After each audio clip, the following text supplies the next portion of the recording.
In an era where most first-person shooters seem to be intent on constantly upping the tempo, Metro Exodus is refreshing in its demand that you take your time. This is not a run-and-gun experience, it's a stay-low-and-go-slow crawl through some of the most atmospheric and detail-rich settings I've ever experienced in a story-driven shooter. With a storyline that sidesteps the supernatural themes of its predecessors in favour of focusing on a more affecting human experience, and level design that affords you significantly more freedom without ever giving you too much room to relax, Metro Exodus feels like the full realisation of this franchise's potential.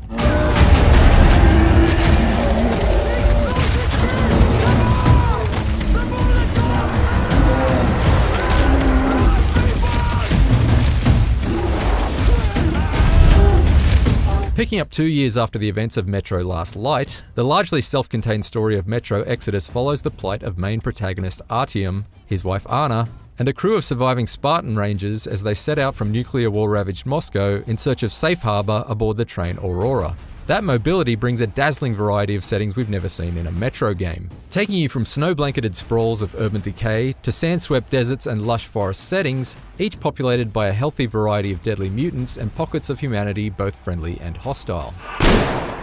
These levels are also far more open than what we've come to expect from the previous two Metro games, but that's not to say you won't spend a considerable amount of time exploring the traditional dank underground corridors. Many story objectives still require you to descend into the sorts of dread-filled subterranea that the Metro series was built upon. And thanks to a generational jump in lighting effects and high-quality ambient audio, they feel more ominous and claustrophobic than ever. Up on the surface, the larger sandbox-style levels relax the leash and let you sniff around with more freedom, stealthing your way through enemy camps and abandoned houses that can be scoured for precious resources. But even when you're out in the open, Metro Exodus finds ways of keeping your anxiety levels in the red by obscuring your surroundings with intermittent sandstorms in the Caspian Desert level, or introducing packs of snarling dogs in a forest valley section that can attack from any direction and have you frantically scrambling for higher ground. With factors like these in play, Metro Exodus successfully manages to put you in wide open spaces without ever giving you too much room to breathe.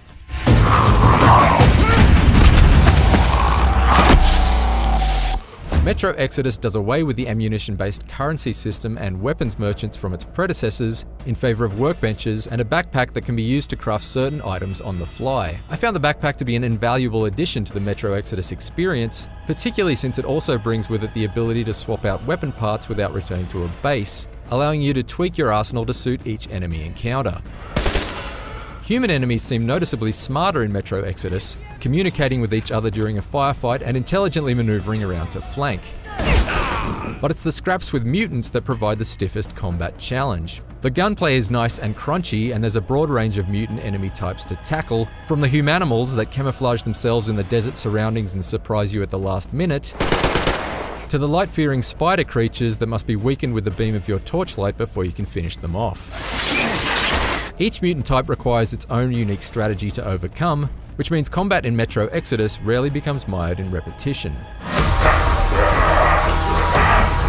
Since so much of your time in Metro Exodus is spent on tense and lonely excursions away from the Aurora, the playable vignettes aboard the travelling train that bookend the main levels give you an opportunity to relax and bond with the rest of the characters. I relished the chance to get to know the crew a little better as the journey went on, and I became more invested in their individual plights as a result, even despite the inconsistent quality of the voice acting. What do you think of this workbench, eh? I also enjoyed pulling on the train whistle to literally let off steam. Artyom, that should be enough, huh? Perhaps I enjoyed it a little too much. While bonding with these characters ensures that the plot delivers an emotional payoff, the lack of any main antagonist in Metro Exodus means there's no climactic showdown to speak of at the story's end. After surging forward with slow-paced yet sustained momentum for the bulk of its 20-hour runtime, Metro Exodus ultimately grinds to a halt as opposed to going out with a bang.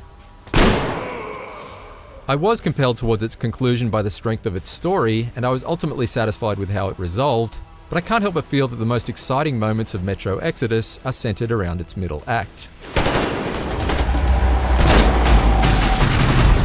Metro Exodus takes the fear-inducing formula of the series and transplants it into expansive, sandbox-like levels without losing any of the oppressive tension that makes the franchise memorable and distinctive among post-apocalyptic first-person shooters.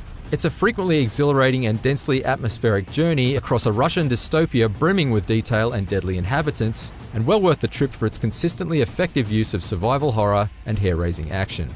For more on Metro Exodus, check out 10 minutes of gameplay and the unboxing of the Spartan Collector's Edition.